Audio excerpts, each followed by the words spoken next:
channel. If you're new here, my name is Mary, and today's video is going to be my wrap-up for the month of October. So, in the month of October, I did manage to read 14 books, which is pretty good.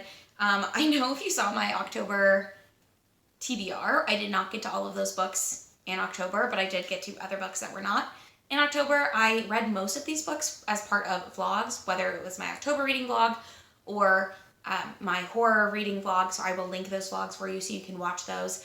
And I will try not to go too far in depth on any of these books because I have already talked about most of them, but I will give you my thoughts. You know how a wrap-up works. I will give you my final reviews, my thoughts, and I usually do these in the order in which I enjoyed them, so I'm going to do that as well, which means we are going to be starting with A Well-Behaved Woman, a novel of the Vanderbilts by Therese Ann Fowler. This book I gave 1 star. I really did not like this book, and I wish I had DNF'd this book.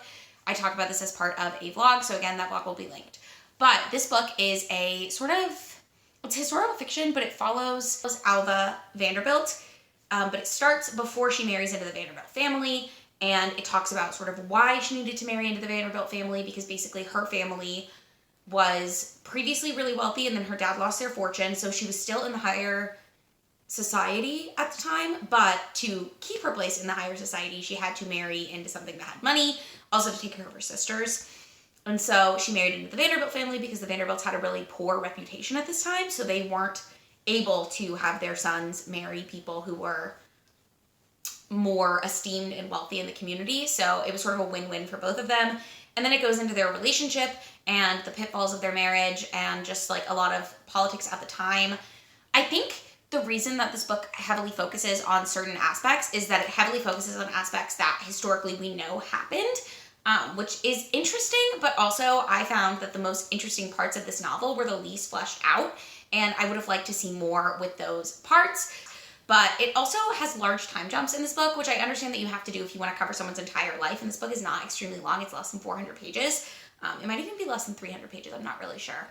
But I just felt myself not really caring about what was happening, and with a book like this that is so much about this character and more of a character study, I wanted it to be more about her, and I wanted her to feel more fleshed out and real, and she just didn't to me. My second least favorite book of this month was The Need by Helen Phillips, and this is a horror book. I did not read this as a part of my horror vlog, but this is sort of one of the books that kind of gave me the idea. This is about a woman who is I can't remember what it is, but she's some kind of like paleontologist, but it's about like plant life, paleontology or archaeology, something like that. And in this world, they found at a gas station a hole in the ground, and there are artifacts in this hole that they're very similar to things that would be in our world, but they're different. So I think one of them is like an Altoids tin that is like slightly different dimensions than Altoids tins are in our world. So that is all stuff that they found, and there's something going on with that. But the premise of this book is that this woman, her husband goes to Argentina because he's a musician and he's going to play a show in Argentina. And so he's out of the picture for like a week or something.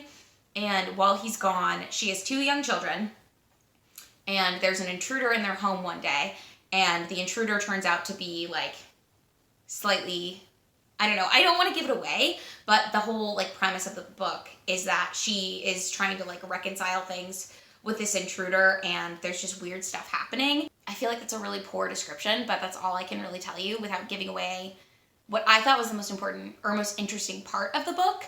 That being said, this book is very similar to another book that I've read that's really popular, and obviously I can't tell you what book that is because that would give away this one, or if you haven't read that one yet, it would give away that one. But I thought the other book handled the situation a lot better and was more interesting. And the way this one ended, it sort of felt like a non-ending to me. I ended up giving this book 2 stars. I don't know if I've already mentioned that. And I just I thought parts of it were really cool, but other parts of it just I didn't care about.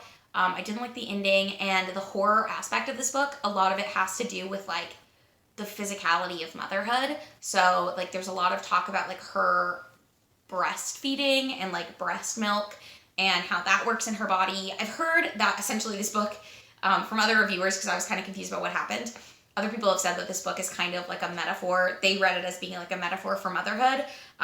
And while I'm sure that's really interesting if you are a mother, I am not a mother, and I did not care about it. So for me, this book just kind of totally missed the mark and just wasn't my favorite thing. The next book by order of enjoyment for me is going to be Tilly and the Book Wanderers by Anna James, which is a middle grade book. It's the first in a series, and it's about a little girl named Tilly who lives with her grandparents in their bookstore, and she finds out that her family has the ability to like wander in and out of stories, and characters can come to life in this world. My main qualms with this book were that I felt like it took a really, really long time in the book for you, the reader, to like... The reader kind of knew what was happening the whole time, I guess, but it took a long time for Tilly to find out what was happening and for the rules of this to be explained, which I found just kind of tedious to read. I also just frankly didn't enjoy it as much as I wanted to. Like, it's a very whimsical story, but I just found myself like having little issues with things happening all over the place. It's like when they go into the story, they don't really impact the story. They're just living the story, but characters in the story know that they're there, if that makes sense.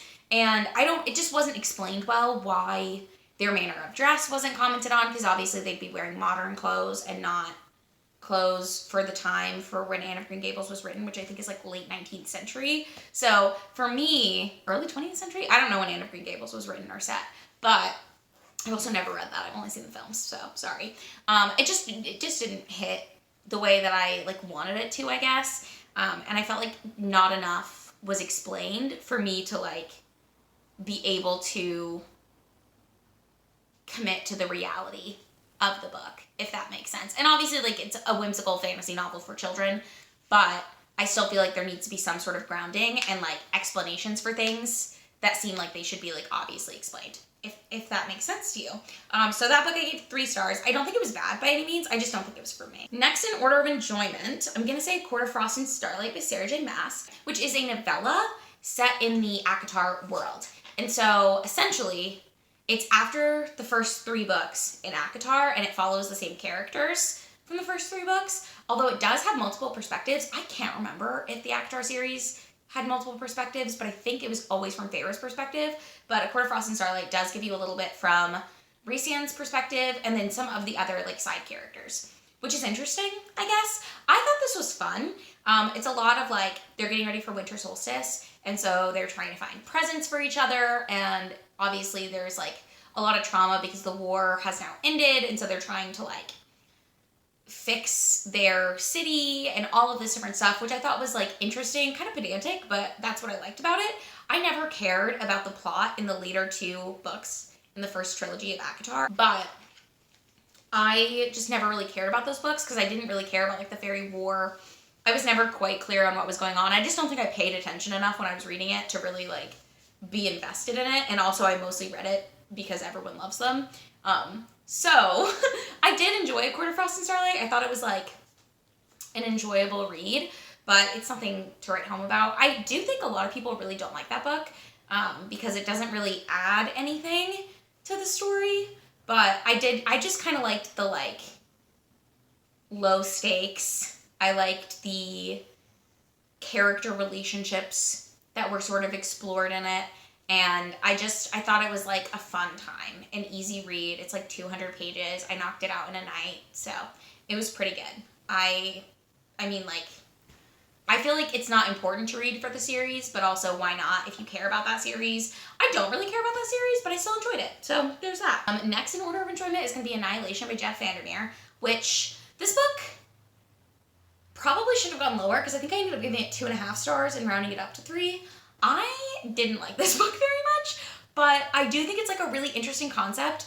I just felt like it was too vague in all of its descriptions, but Annihilation is set in Area X, and it follows these 4 female scientists who are on an expedition into Area X, and all we really know about Area X is it seems like it's being like explored by a private company called the Southern Reach, and we don't really know anything about what's going on with that. This book does explore a lot of like, what is the word? Like bureaucracy within the Southern Reach, which I thought was really interesting.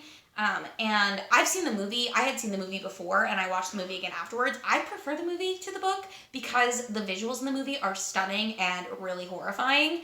And the visuals in the book are really, they're vague pretty much. I don't really picture things when I read anyways, but I was waiting for these like descriptions of things that are described in the movie, and you don't get them in the book. I wanted to like this book a lot more than I did, and also I think part of it is that I listened to it as an audiobook, which I don't think it lended itself well to audio. I don't recommend that. I think you should read it physically if you're going to read it, but it just wasn't like my favorite thing. And I read it for my horror vlog that I will have linked, and it was my least favorite thing that I read for that vlog. And I was very disappointed in this because I've heard amazing things about this book from, I think Sunbeam's Jess is the channel that I heard talk about it originally, and that's why I wanted to read it. But I don't know. It was just kind of weird. And even when like, I feel like there was kind of a reveal that happened, and I don't really know, like I didn't catch the reveal until like after it happened, which I think if I'd been reading it physically, it wouldn't have been as big of a deal. But because I was listening to it as an audiobook, I was like very confused about what was going on. So I think part of that was on me, but also I just don't think it was like a book for me, if that makes sense. Next book in order of enjoyment is Jack of Hearts by Lev A.C. Rosen. And this is a YA queer, like coming of age story, kind of. I feel bad because I don't really remember that much about what this book is about, except for the premise, which is that this guy, Jack, is gay and out, and he's in high school. And he goes to this prep school, and he's sort of like the center of gossip because he's very like sex positive and okay with the way that his life is. And one of his friends has a blog, and she has him write a column on the blog that's sort of Charlie Bartlett style. That's why I wanted to read this book, is because that's a thing that I've liked before. Or it's kind of similar to like Charlie Bartlett the movie, if you've seen that, or Sex Education, the TV show. This is a little different because it's also kind of Dear Abby style, where technically no one knows that it's him, but I'm pretty sure everyone does know that it's him. But he gives people advice based on his own sexual experiences and just things like that, for all sorts of different things. And there's another like main plot point. Oh, someone's starting to leave like creepy stalkery notes in his locker. That's like the mystery element of the book. And I thought that was a really interesting take. Like this book was very readable. I listened to it as an audiobook, but like it was very readable. It was a little odd to me, the way that Jack speaks about like sex, because I guess I don't speak about it like that now, and I definitely didn't when I was a teenager, and I don't know anyone who does. So to me, that was not like talking about it in general, but like the words he would use to describe things, and I don't know how exactly to explain it, but I remember that was really jarring for me to read because it's just not something that like anyone I've ever been around has ever talked about it like that. But I did enjoy that book, and I think if you like are looking for something like that, like I thought it was fun, but it wasn't anything to write home about, I guess. It was very middle of the road for me, but I did have a good time reading it, so I gave it 3 stars. Next book in order of enjoyment is going to be The Hollow Places by T. Kingfisher, which this I gave 3.5 stars, but I rounded it down to 3 stars because I didn't feel like it was memorable enough to get a 4-star slot. This I also read for my horror vlog, and this follows a woman who is getting divorced, and where she grew up in this small town, her uncle, I think, owned a like museum of curiosities and oddities. And it was a lot of like taxidermy and just weird stuff, like artifacts. And some of it, she was like, definitely not real. Others of it, like maybe real, I don't know. But he was always getting all this weird stuff. And she goes back to live with him because he's having some health issues. So he has to go get surgery on his knee, I think. And she ends up taking over the shop. Meanwhile, she finds a hole in the wall of the shop, and the hole leads to this bunker, which leads to this other dimension type thing. And there are these horrible monsters, and they're scrawled on the wall, pray that they are hungry. And then you're sort of finding out who they are, like what this is, and she enlists the help of the guy who works at the coffee shop next door to like go through this. This book is fun, but I never felt like the stakes were that high, and I think what happens is it gets like the end of the first third through to the like just over halfway, I felt like the tension was really building, and then something happens to break the tension, and I never felt like the tension built again. So for me, I just didn't feel like it was that effective as a horror novel, but I am interested in reading more T. Kingfisher because this had a lot of like really gruesome details and descriptions, which I was really interested in, but the book as a whole, I just never felt that invested in, if that makes sense. And I was never like gripped or like horrified or grossed out the way that I would want to be for a book like this. And also the sort of like penultimate scene leading to the resolution, I thought was kind of just like out there, and I didn't feel like the explanation made very much sense. And then the next book that I want to talk about is my last 3-star, I believe, and that is Well Read Black Girl, Finding Our Stories, Discovering Ourselves, which is compiled by Glory Edom. And this is a collection of essays by multiple Black female authors. I think they're all authors. I've already said this in my October vlog. I don't remember if they were all authors, but I think that they are. And it's basically them talking about like different experiences that shaped their lives as readers and then as writers. And I thought this was really interesting. Like with most anthologies like this, there were some that I liked more than others, or that some writing styles I got along with better than others. Some stories that I found more like impactful than others, which sounds bad because it's people's lives, but I hope that makes sense. What I did really like about this book was that between each of the essays, I think it was Glory Edom who came up with these lists. There were lists of book recommendations by Black female authors that related somehow to the essay. And so, like, K. Jemisin has an essay in here, and there's, after her essay was a bunch of recommendations of fantasy books, fantasy and science fiction books by Black female authors, which I just thought was a really cool touch. I really liked that. Now we're moving on to 4-star reads for the month. And so my least favorite of the 4-star reads that I read is probably going to be Home by Toni Morrison, which I have somewhere. I don't know where it is, but I do own that book. And again, this is another book that I read in one night while I was on reading sprints. It's like less than 200 pages. I think it's like 180 pages.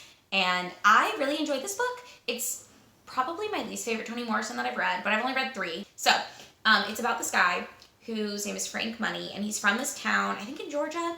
And he had a sister growing up, and then he went to the war, the Korean War, and now he's back in the States, but he gets a call from a family member that something has happened to his sister, so he needs to come home. So the book is sort of him traveling home from where he's been living. I think he's been living in like the Pacific Northwest, and you get perspectives of him, you get perspectives of the woman he was seeing in the Pacific Northwest, his sister, just different perspectives of like what has been happening since he's been gone. And I thought this book was really interesting. He's a very unreliable narrator, which you find out as it goes along. It also deals a lot with like the trauma of war, but also the trauma of just like, but also just the trauma of like being a person, specifically a Black man from the South, and how he like swore he would never go home again, but then he has to. You find out what the things his sister had to do to survive, the things he had to do to survive. This is definitely a really like good book. I almost wish it had been a little longer because then you would have gotten just more, I guess. But definitely not a bad read. I really enjoyed it and I would recommend it. Next book in order of enjoyment is going to be The Shadows by Alex North, which is another book that I read for that horror vlog. This is more of a mystery thriller, but it's about a guy. Oh, how do I describe this? So it's kind of set in 2 timelines. One is 25 years ago and one is today. And we follow 2 perspectives. One is a female detective and the other is this guy who 25 years ago, his friends murdered someone that he went to school with and was also friends with in like this very specific way. And in the present day, in a nearby town, a very similar murder has taken place. I'm trying not to like give anything away because I feel like there's a lot to this book. The plot twist I didn't see coming at all because I was expecting a plot twist to be a certain thing. So I was trying to guess something else. And then the plot twist wound up being over here, which is something that I didn't even consider would be something else, if that makes sense. So that I thought was really well done. But I mean, overall, I didn't love this book, but I did really enjoy it. I had a really good time reading it. I would read, I think The Whisper Man is the other thing by Alex North, and that's mentioned in this book. So I think they're in the same universe, kind of like if you've read The Maidens and what was the other one? The Silent Patient by Alex Michaelides. I just thought it was like a very interesting type of story, but also something about it didn't quite breach into, or didn't quite like reach into me loving it versus just really enjoying my time reading it. I felt like it was missing that like wow factor to really make me love it, if that makes sense. So, the next book that I gave 4 stars is Gone with the Wind by Margaret Mitchell, which I have really complicated feelings on this book because obviously it's extremely racist. It's about a really racist time period, was written in a really racist time period by a really racist person. It's basically a love letter to the South and talking about, it's set during the Civil War, and we follow Scarlett O'Hara, who is this wealthy plantation owner's daughter, and she loves the parties, she loves the balls, she loves courting, and then the Civil War breaks out, and her life basically goes to shit, which, like, so does everyone else's, and, like, there's much bigger issues than what's going on with her, but she's, like, very spiteful. The whole book is about how she's in love with this guy, Ashley, who she wants to marry, and then he won't marry her. He's going to marry his cousin because that's what his family does. They all marry their cousins, and she thinks that Ashley loves her too, and she's like, spends her whole life in this book basically trying to like win Ashley over or hurt Ashley's feelings, get Ashley to want her, and it's just, she just treats people horribly. She's extremely self-centered, but also what I really enjoy about Scarlett O'Hara as a character is I love the way that she was written to like subvert expectations of her. So like in this time, women don't have their own money. They're not involved in business. They're not supposed to be involved in any of that. She like bought mills and was like underselling things and went into like money lending and all sorts of like very unladylike things to build her own fortune, which you weren't supposed to do. And I just think that's really interesting. I think it's a really interesting take on a time, like on a time period. And like it gives it a very interesting perspective, I guess. I don't know. 4 stars. Next, my favorite of the 4 stars that I read this month is actually a book that I wasn't really planning on picking up, that is This Will Only Hurt a Little by Busy Phillips, which is a celebrity memoir by Busy Phillips, who was an actress. I think she's most known for Freaks and Geeks and Dawson's Creek, but she's been in some other things, like I think she was in White Chicks, and a few other roles. And she also has a writing credit for Blades of Glory, but it's just about her, like, her life, and I felt like it was really interesting. She's like very funny. She read the audiobook. She's got a good sense of humor about everything. She talks about, like, things that suck in the industry, but she also talks about, like, what she was like growing up, her parents are like, and just kind of, like, relatable things like that, I guess. And I really enjoyed it. I don't know, it has kind of negative reviews, but I thought it was a really fun memoir, so I was pleasantly surprised with that read, and it was a very easy listen, and she's just a really good storyteller, I think. So I enjoyed that one. But now I have 2 5 stars to talk about, which I'm very, very excited about. I'm torn as to which one I want to put as like the one I liked less, because I feel like I really loved both of these books, and I don't know that one of them stands far and away above the other. So I guess I'm going to talk about The Trials of Morgan Crowe first by Jessica Townsend, which is another middle grade. It's the first in a series of a middle grade fantasy series, and it's about this girl Morgan Crowe, who is a cursed child, which means that everything that happens in her town gets blamed on her. So it's her 12th birthday, or her 11th birthday, I can't remember. But on the day she's supposed to die, she gets whisked away by this man, Jupiter North, who takes her to this world of Nevermore. And in Nevermore, there's like a secret society called the Wondersmith Society, or the Wonder Society. Go lay down. There's a secret society called like the Wonder Society, and the Wonder Society has trials to be entered into it, and Jupiter enters her into these trials so that she can join this like secret society in this fantasy world of Nevermore. And it was just really interesting and really fun. There's like witches in this world. There are like a giant talking cats. I had a really great time reading this one, and it's the most fun I've had with them. Like, I feel like middle grade is supposed to be fun, and this is one of those like really fun middle grades, and it's the most fun I've had with a middle grade in a long, long time, because I keep running into ones that I have like issues with, and I don't know if it was like my mental space when I was reading this, but I just loved it. I loved every second of it. I thought it was great. I thought Morgan was such a great character. I really liked the character of Jupiter North. They live in this hotel that has a chandelier in the ceiling that every once in a while will just drop and then regrow a new shape. And I just thought it was so fun. I just really loved it. It was very whimsical, very magical, and just exactly what I wanted from a middle grade like this. So I was very pleased with that one.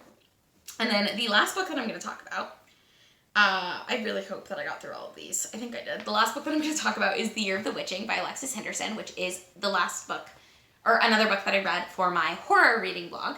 This is about a girl named Emmanuelle who lives in this town called Bethel, and it's very puritanical-esque, but it's not like quite puritanical because it's a polygamous society, and women aren't really valued in this society, but like the more powerful a man is, the more wives that he has, stuff like that. And then there's a prophet who is in charge of this whole community, and he has a bunch of wives, and Emmanuelle was born out of wedlock, and her mother, I think, was supposed to marry the prophet, but then it came out that she had been having an affair with a man who lives on the outskirts.